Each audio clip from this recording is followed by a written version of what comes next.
Bienvenue dans l'écosystème de Bonjour Business, le podcast où chaque entrepreneur trouve sa voie. Ici, nous partageons le vrai visage de l'entrepreneuriat. Vos histoires, vos questions et vos ambitions sculptent notre contenu. Ce n'est pas juste un podcast, c'est une conversation, un échange d'expériences et de conseils pratiques à retrouver chaque matin pour performer dans votre business. Je suis Julie Stagnetto, votre hôte, et fière de co-créer ce podcast avec vous, les auditeurs. Installez-vous confortablement, le podcast dans vos oreilles, et c'est parti.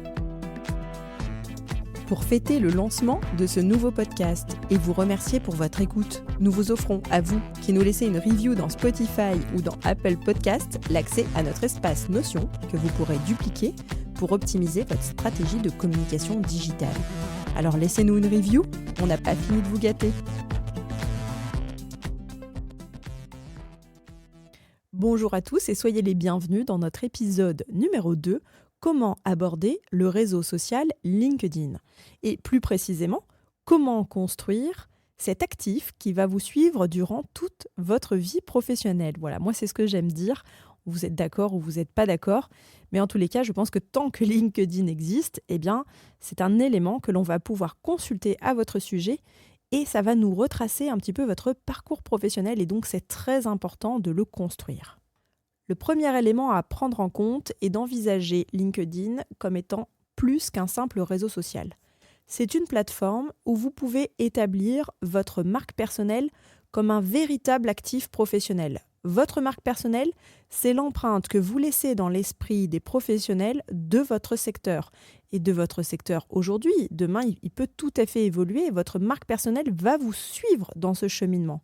C'est ce qui vous définit, c'est ce qui vous différencie et qui montre votre valeur ajoutée. LinkedIn, c'est d'abord un espace d'expression et d'échange formidable. C'est là que j'initie des conversations, c'est là que je détecte les sujets tendances, c'est là que je vais aussi aller interagir avec des pairs, que je vais découvrir des prestataires et me faire découvrir par des prospects ou des clients potentiels. Donc LinkedIn aujourd'hui est au cœur de ma stratégie de notoriété, de découvrabilité, mais aussi pour tisser des liens et continuer d'entretenir le lien, parce que me voir dans le fil d'actualité, ça rappelle aussi à tout le monde que j'existe, et c'est une super stratégie top of mind, très complémentaire de ma newsletter. Voyez donc LinkedIn comme un lieu où vous allez pouvoir parler de votre expertise. Vous allez vous positionner sur votre segment de marché ou le segment qui vous intéresse grâce à votre présence sur LinkedIn. Et quand je dis présence, ce n'est pas forcément de la production de contenu. Nous verrons dans les épisodes suivants comment vous pouvez interagir sur ce réseau et comment vous pouvez éventuellement produire du contenu, mais ça reste une option. LinkedIn, c'est la vitrine de mon activité, c'est-à-dire que j'ai un métier de plume et de conseil en lien avec l'écriture B2B, donc LinkedIn, c'est un portfolio immense. Je dirais même que c'est un terrain de jeu pour exprimer ma créativité. Au-delà de ça, c'est évidemment un levier business. Plus je développe ma visibilité grâce au contenu, plus j'attire des clients. Donc depuis 2019, j'utilise LinkedIn à raison de 2 posts par semaine environ, la qualité avant la quantité, autour de grands piliers éditoriaux, afin de créer des posts qui parlent de ma vie de freelance, mais évidemment aussi de mon expertise. C'est clairement mon réseau préféré pour communiquer et tisser des liens solides avec mon audience. J'utilise LinkedIn aujourd'hui quotidiennement. C'est un outil qui est entré dans ma routine journalière sur des plages horaires que j'ai définies pour ne pas y passer trop de temps. Je l'utilise pour faire de la veille sur des thématiques qui m'intéressent. Je l'utilise également pour faire du partage de mon expertise, d'astuces, mais également de choses qui me tiennent à cœur, ou de moments de vie, ou de choses sur lesquelles je souhaite partager. Je l'utilise aussi pour faire de l'entrée en relation, pour avoir des échanges avec d'autres entrepreneurs sur leurs activités, sur certaines problématiques. Alors action immédiate, abonnez-vous au podcast, mais oui, et pourquoi ? Eh bien pour retrouver l'épisode déjà de demain, où nous allons passer en revue chaque section de votre profil pour vous assurer d'avoir une image cohérente et surtout d'avoir une image qui a un impact au service de votre développement professionnel. Votre expertise est clairement le levier le plus important sur LinkedIn. Mais n'oublions pas pour autant que c'est un réseau social et qu'il y a donc le mot social à l'intérieur. Les utilisateurs de LinkedIn sont également très sensibles à la connexion émotionnelle. Donc dans vos interactions, n'oubliez pas d'aborder des éléments qui vous permettent de vous rapprocher de votre audience. Ça peut être par exemple le build in public ou le learn in public. On reste sur des sphères professionnelles puisque là, vous allez partager vos processus d'apprentissage et de développement de votre entreprise ou simplement de vos compétences. C'est une transparence qui va créer de l'authenticité et qui va participer à engager votre audience. LinkedIn me sert à pas mal de choses en fait. Ça me sert à exprimer ma vision du monde. J'adore rebondir sur des sujets d'actualité, écrire des billets d'humeur, donner mon avis, sans jamais écraser personne, mais en incitant d'autres personnes à rentrer en conversation avec moi et à partager leur propre point de vue. Ça me sert à trouver des clients évidemment, c'est central pour moi, c'est mon canal d'acquisition ultra principal, quasi unique. Ça m'aide à faire des rencontres humaines incroyables. J'arrive à discuter avec des personnes que je n'aurais jamais pu rencontrer dans la vie sans le biais de LinkedIn. Et ça m'aide aussi à affûter ma plume et ma créativité parce que je raconte des histoires, j'essaye des concepts créatifs, éditoriaux nouveaux tout le temps.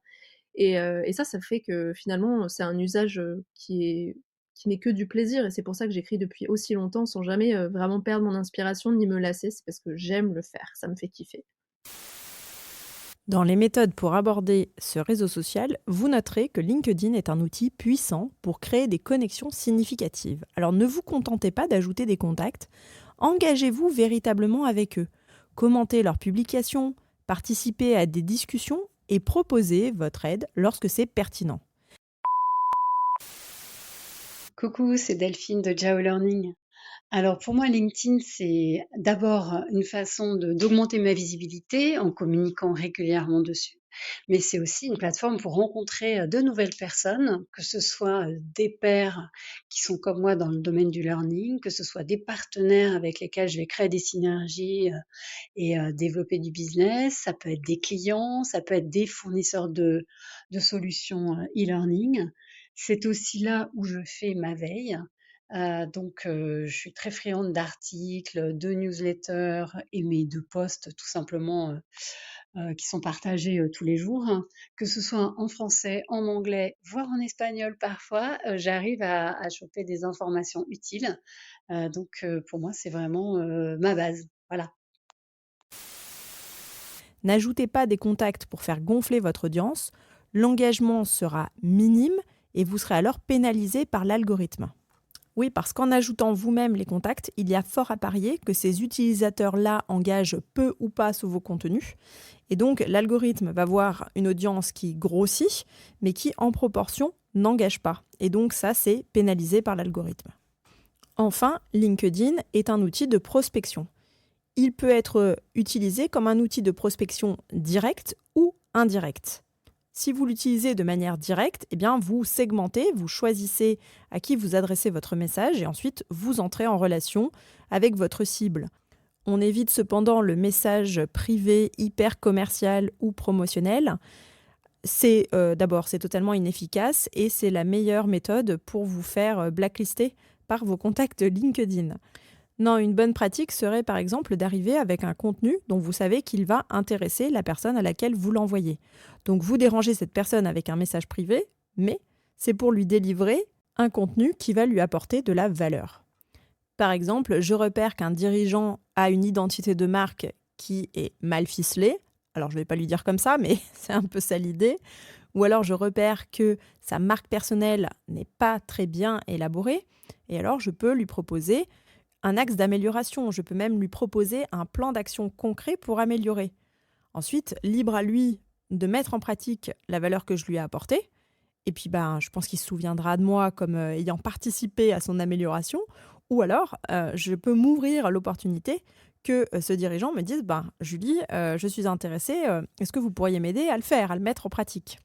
On peut également envisager d'inviter une personne via LinkedIn en messagerie privée pour lui proposer de participer gratuitement à une masterclass, à un webinaire. Bien sûr, on fait attention que la thématique correspond aux préoccupations de la personne à laquelle on envoie le message, parce que sinon, là encore, on va tomber complètement à côté. Dans le cadre d'une collaboration, on pourrait par exemple envoyer un document, un papier, à une personne qui traite d'une thématique sur laquelle on a un positionnement d'expert et lui indiquer, eh bien voilà, j'ai vu que dans votre cible, vous avez tel type de personnes qui correspondent à mon persona et j'ai noté que vous n'aviez pas abordé tel aspect. J'ai rédigé un papier que je vous propose de trouver en pièce jointe. Si ça vous intéresse, nous pourrions collaborer pour modéliser quelque chose ensemble à ce sujet. En résumé, si vous utilisez LinkedIn pour faire de la prospection, eh bien, soyez un peu malin. Et c'est en cela que je trouve que ce réseau est intéressant, c'est qu'on ne pousse pas de la pub comme du Google Ads. Non, on cherche de manière très spécifique ce qui va intéresser la personne à laquelle on adresse notre message. On va chercher comment lui apporter de la valeur et seulement à partir de là, on entre en contact avec elle. C'est aussi comme cela que l'on va faire de l'inbound marketing grâce à LinkedIn.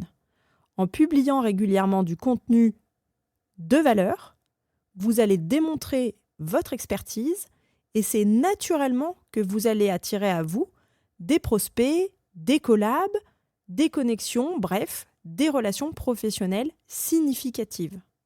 En résumé, nous avons vu que LinkedIn est à aborder sous l'angle de la création de votre marque personnelle. C'est l'endroit de prédilection pour partager votre expertise, mais pas seulement. Nous avons vu que le réseau est désormais ouvert aux connexions émotionnelles, on pourrait presque dire affectives. C'est aussi un formidable outil pour prospecter de manière naturelle, parce que c'est naturellement que vous allez attirer à vous les bonnes personnes. LinkedIn m'aide à atteindre 3 objectifs. 1. Me rendre plus visible. C'est une super plateforme pour déployer ma marque personnelle, notamment avec la diversité des formats proposés, texte, vidéo, audio, photo. Je peux m'exprimer comme je le souhaite et en valorisant mon ADN. 2. Asseoir ma crédibilité dans mon domaine d'activité. Avec une stratégie éditoriale bien ficelée, j'ai su construire une audience engageante qui s'intéresse à mon contenu, le partage à son réseau et me cite comme référence. 3. Convertir mon audience en prospect, puis ensuite en client. Elle sait qui je suis, comment je travaille, quelle est ma mission et quelle valeur j'apporte. Elle me fait confiance et est encline à me contacter en message privé, à solliciter mon expertise et par la suite mon aide sur des problématiques spécifiques.